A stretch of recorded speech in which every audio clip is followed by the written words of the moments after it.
अब चलिए हम उस शख्स से आपको मिलाते हैं जिसके बिना दरभंगा डीएमसीएच की मशीनें ही नहीं चलती। दरभंगा डीएमसीएच में हर छोटी बड़ी मशीनें जो सप्लाई की जाती हैं वो केडिया के द्वारा, केडिया सर्जिकल के द्वारा दरभंगा डीएमसीएच की हर एक मशीन चलती हैं, दौड़ती हैं और फिर बंद हो जाती है। बंद होने के तो कई कारण हैं, लेकिन चलने का सिर्फ एक कारण है, वह है ईमानदारी से चलाना। केडिया सर्जिकल के द्वारा एक ही मशीन निजी नर्सिंग होम में और डीएमसीएच में लगाई जाती है, लेकिन निजी नर्सिंग होम में वर्षों चलता है, लेकिन डीएमसीएच में कुछ दिनों के बाद बंद हो जाता है, क्योंकि यहाँ कार्य करने वालों की मानसिकता ये है कि डीएमसीएच की मशीनें खराब होंगी तो मरीजों को बाहर भेजकर कमीशन कमाई जा सकती है। ये सबसे बड़ा दुर्भाग्य का विषय है और आज इस विषय पर हमने विस्तृत चर्चा की है केडिया से, क्योंकि केडिया के बिना कहा जाता है दरभंगा डीएमसीएच अधूरा है, क्योंकि हर मशीनों पर उसकी पकड़ है और डीएमसीएच के अंदर तक केडिया की ही पकड़ और चलती है। तो चले लगातार दरभंगा डीएमसीएच पर हमने देखा मिथिला मंच न्यूज की पहल के बाद बुधवार को दरभंगा डीएस के सभी सीनियर डॉक्टर 8:30 बजे अपने कक्ष में बैठे थे और मरीजों का इलाज कर रहे थे।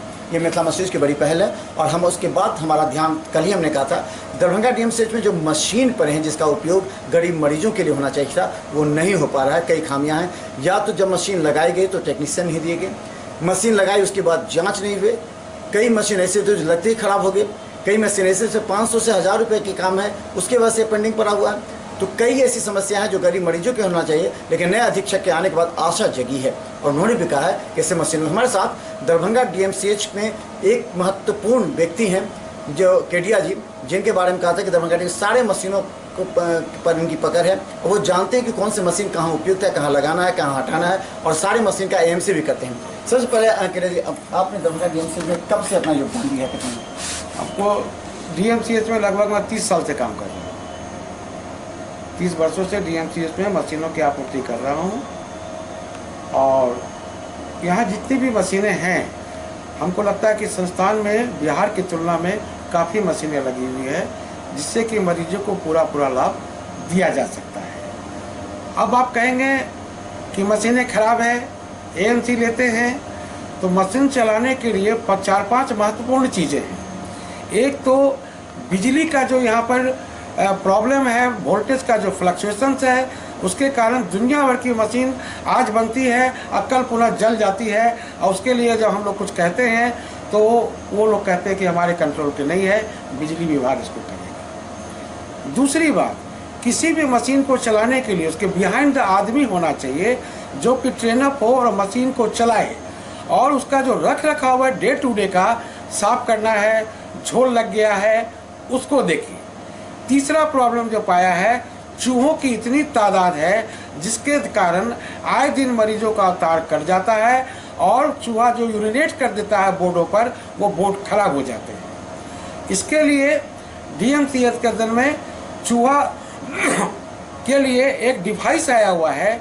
वो डिवाइस अगर हर कोने में लोग जाकर टाइमली लगा दें तो चूहा उसमें फंस जाएगा, मरेगा नहीं और उसको फिर चूहा से फेंक सकते हैं।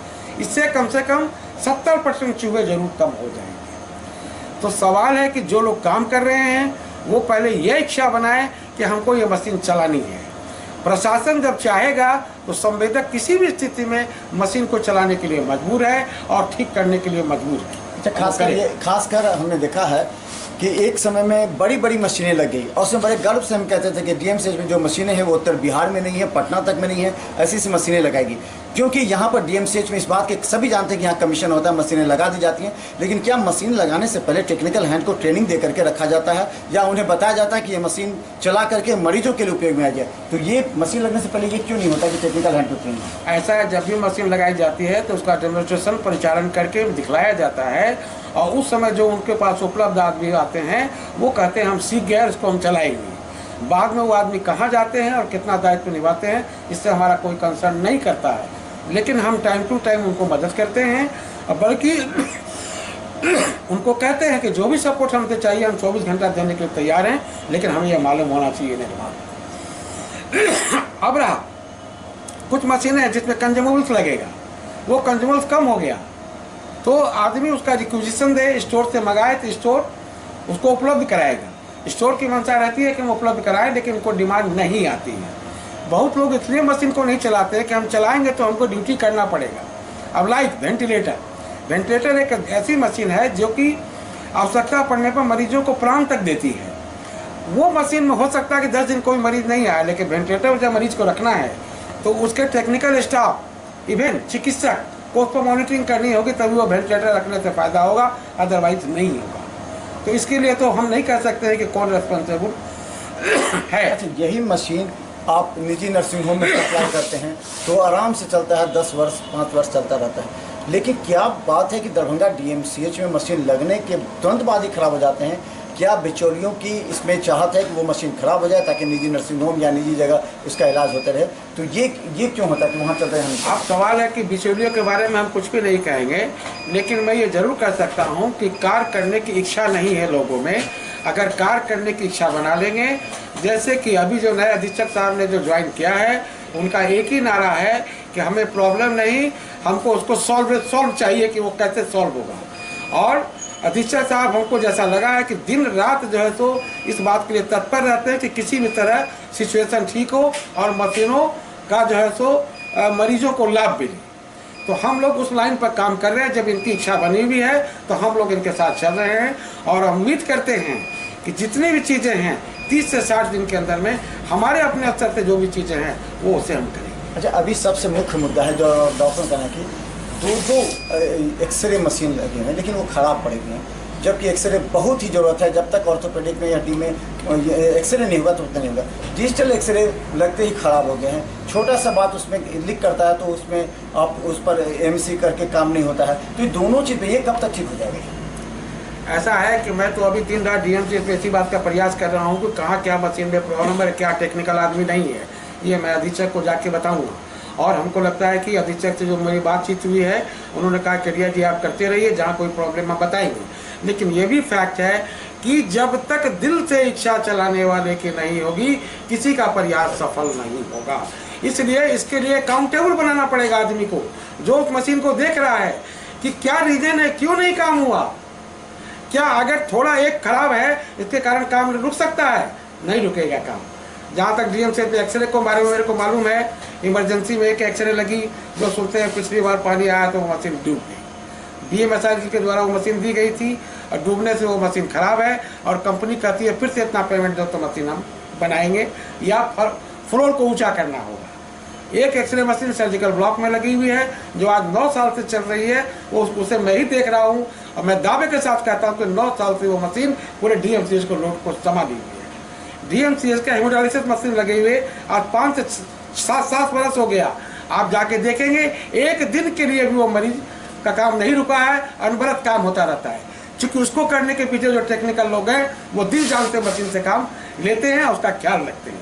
ऐसे ही मनसा अगर सब जगह हो जाएगी तो वो दिन दूर नहीं है कि 30 दिन में DMCH की सूरत कुछ और। लेकिन वहाँ वोल्टेज प्रॉब्लम को लेकर के कहा जाता है कि जो स्टेबलाइजर नहीं है, जिस वजह से सही ढंग से काम नहीं कर रहा और मरीजों का नहीं हो पाता। हाँ, तो ये वोल्टेज का प्रॉब्लम ऐसा है कि बहुत से स्टेबलाइजर किसी भी क्षमता को लगाने के बाद जितना जो डाउन हो जाता है सडन एकाएक ऊपर हो जाता है। बिजली की वायरिंग पूरी जर्जर है, आए दिन कहीं ना कहीं शॉर्ट सर्किट होता रहता है, जिसके कारण वो मशीनें जो है तो तुरंत जल जाती है। तो वो वायरिंग को जो है सो ठीक करना होगा, स्टेबलाइजर सिर्फ सॉल्यूशन नहीं है।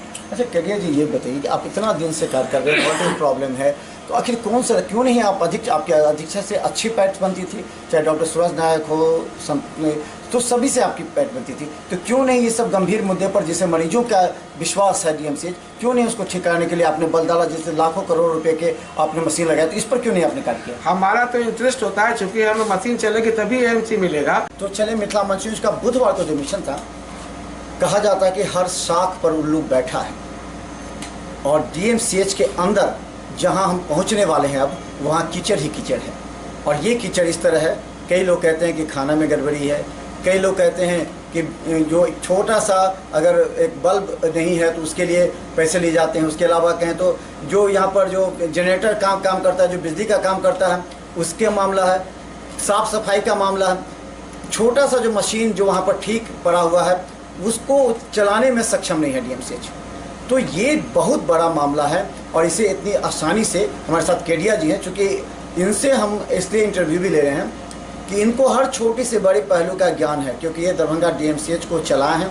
और कहा जाता है कि पहले भी हमने कहा कि अगर केडिया जी अगर 10 दिन डीएमसीएच ना आए तो डीएमसीएच का हृदय गति भी रुक सकता है।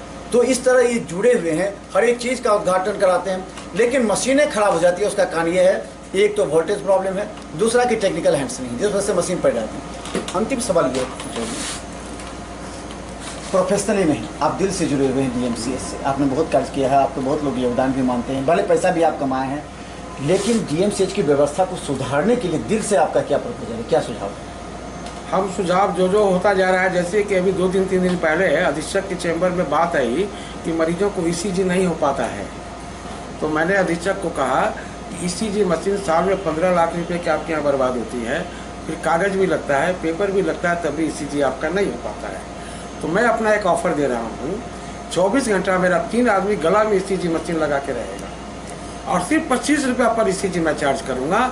आदमी मेरा, मशीन मेरी, कागज़ मेरा और जेली मेरी। अधीक्षक साहब बहुत अप्रिशिएट किए, बोले आपका बहुत अच्छा ऑफ़र है। इसी बीच किसी ने कहा इस पर जो सरकार की जो कार्य प्रणाली है उसके अनुसार इसको करना होगा, तो मैं अपना ऑफ़र सुपरिटेंडेंट को आज दे रहा हूँ। अब ये तो उनके ऊपर निर्भर करेगा कि उनकी कार्य प्रणाली अलाउ करती है कि।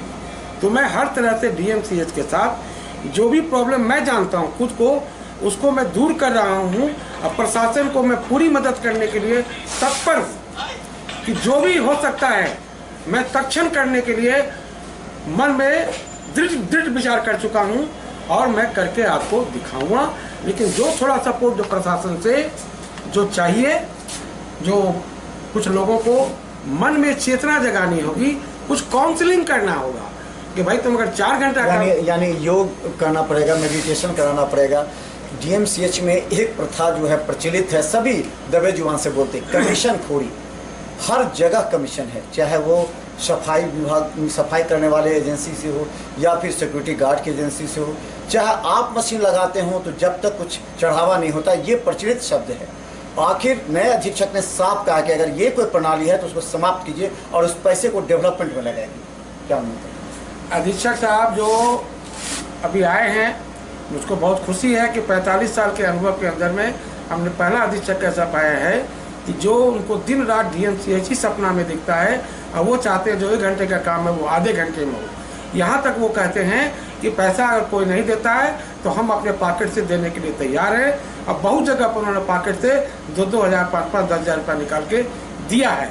इसलिए हमारी आत्मा और जग गई है कि ऐसे अधीक्षक के साथ मिलकर चलेंगे और पैसे के अभाव में कोई काम यहाँ का नहीं रुकेगा। अब देखना ये है कि कितना सुधार हो पाता है, लेकिन मेरी उम्मीद है कि 2 महीनों में 25% का सुधार जरूर हो जाएगा। 2 महीने में 25%, यानी आप अंदाजा लगा सकते हैं कि कितने % हालत खराब है दरभंगा डीएमसीएच की। आप पर आरोप लगे कि आपने बिजली विभाग का चूना लगाया है, आपने डीएमसीएच का जो है वो लगातार आवेदन आपके दिए गए हैं, आपका जो ये सिटी स्कैन है वो अब वैध नहीं है, आप सिटी स्कैन का पैसा आप डीएमसीएच को नहीं देते रहे इतने दिन से चलाए, तो ये जो मामला है वो क्या लगता है? ऐसा है कि ये इस सभी बातों के कागजात हैं जो मेरे ऑफिस में, तुरंत मैं आपको नहीं कह सकता हूँ, लेकिन ये आरोप लगाना बेबुनियाद है, ऐसा कुछ भी नहीं है। और अगर डीएमसीएच का कोई क्लेम बनेगा तो आधे घंटे में पेमेंट। तो क्या लगता है कि इसमें कुछ साजिश है जिससे डीएमसीएच को या आपको डिस्टर्ब करने की, क्या लगता है? क्या बताएं, आदमी 2 ही बदनाम होता है, जो काम करता है सो और जो नहीं करता है सो। मैं काम करता हूँ इसलिए मेरे पर बहुत सी अंगुलियाँ उठती है, क्योंकि मैं ये क्लेम करता हूँ कि टेक्निकल जानकारी मशीनों के बारे में बिहार में अगर सभी आपूर्तिकर्ताओं को खड़ा कर दिया जाए तो मैं फर्स्ट डिवीजन से पास हूँ। तो मेरी जानकारी है, लोग इसलिए मेरे पीछे लगे रहते हैं, लेकिन मैं निरंतर अपनी गति से चलता रहता हूँ और पूरे बिहार में काम करता हूँ, इसलिए मुझको इस सब बातों से कोई प्रभाव नहीं पड़ता है। मैं अपने काम को ईमानदारी से करता हूँ। केडिया जी हैं, सवाल तो सोचने वाली भी है, एक मशीन केडिया जी वही नर्सिंग होम में लगाते हैं और वही मशीन डीएमसीएच में लगाते हैं। डीएमसीएच में क्यों नहीं चल पाती, लेकिन वही नर्सिंग होम में वर्षों चलती है। सोचने का विषय है। इन्होंने सही कहा कि ईमानदारी से, दिल से कार्य करने की आवश्यकता है, चेतना जगाने की जरूरत है, क्योंकि आप अपने बारे में नहीं, उन हजारों गरीब के बारे में सोचिए जो गांव से बड़ी आशा का किरण लेकर अपना खेत बेच करके, अपना गहना गिरवी रख करके डीएमसीएच आते हैं इलाज के लिए और यहाँ इन्हें दर दर की ठोकरें खानी पड़ती है। और यहाँ के तमाम वो नेता, तमाम वो अधिकारी, तमाम अस्पताल प्रशासन के वैसे माफिया और दलाल जो डीएमसीएच को बदनाम करने के लगे हैं, जा चेत जाए, क्योंकि मिथिला मंच न्यूज की जब आवाज उठती है तो हम बड़े बड़े को धराशायी करते हैं। और आज पहली बार देखा है 8:30 बजे दरभंगा डीएमसीएच के आउटडोर में सभी सीनियर डॉक्टर मिथिला मंच न्यूज के पहल के बाद पहुंचे हैं और लगातार बदलाव होगा, क्योंकि जब हम कड़े शब्द बोलते हैं तो बड़े बड़े को सोचना पड़ता है। धन्यवाद।